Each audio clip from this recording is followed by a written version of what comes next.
Hello everyone, this is Shivangi. Welcome to Shiv classes. इस video में हम डिस्कस करने वाले हैं एंटी डंपिंग शुल्क को। हिंदी में से राशि पातन शुल्क भी कहते हैं, तो आपको दोनों नाम पता होने चाहिए। इंग्लिश में एंटी डंपिंग ड्यूटी कहते हैं। तो डंपिंग हम पढ़ चुके हैं, मीन्स राशि पातन हम पढ़ चुके हैं। राशि पातन क्या है, एक बार मैं आपको रिमाइंड करा देती हूँ। तो राशि पातन क्या होता है कि जिसमें एक कंट्री एक अपने प्रोडक्ट को अपनी कंट्री में तो ज़्यादा दामों में बेचती है और इंटरनेशनल मार्केट में, अंतर्राष्ट्रीय बाज़ार में उसको कम प्राइस में बेचती है। ऐसा क्यों करती है वो? क्योंकि उसके अपने देश में उसका कोई कंपटीटर नहीं है वहाँ, और इंटरनेशनल मार्केट में वही प्रोडक्ट बनाने वाले अदर भी हैं। तो वो वहाँ पे क्या करेगा, उसको सस्ते दामों में बेचेगा ताकि उनके बाज़ार में भी वो अपना कब्जा कर ले।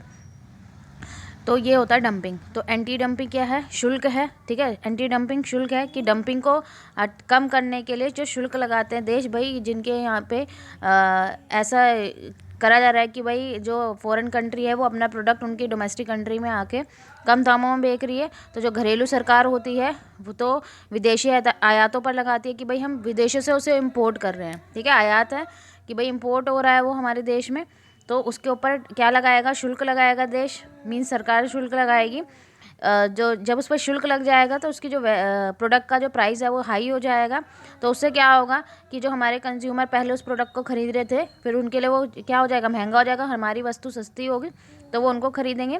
पूरा आप ये डिटेल में पढ़ सकते हैं, ठीक है। मैं आपको शॉर्ट में समझा रही हूँ कि क्या है इसके अंदर।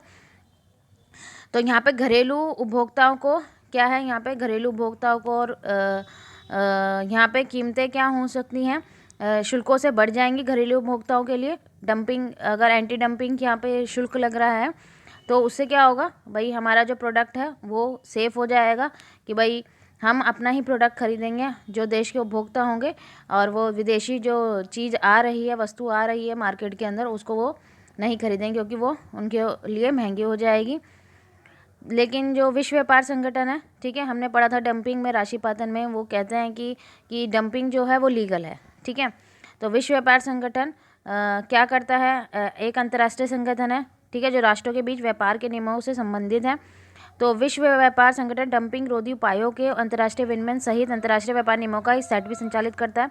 तो यहाँ पे विश्व जो WTO है वो डंपिंग रोधी उपायों के अंतर्राष्ट्रीय विनियमन सहित, ठीक है, भी डंपिंग रोधी उपाय भी वो यहाँ पे बताता है, ठीक है। और व्यापार के क्या नियम होते हैं उनको भी संचालित करता है।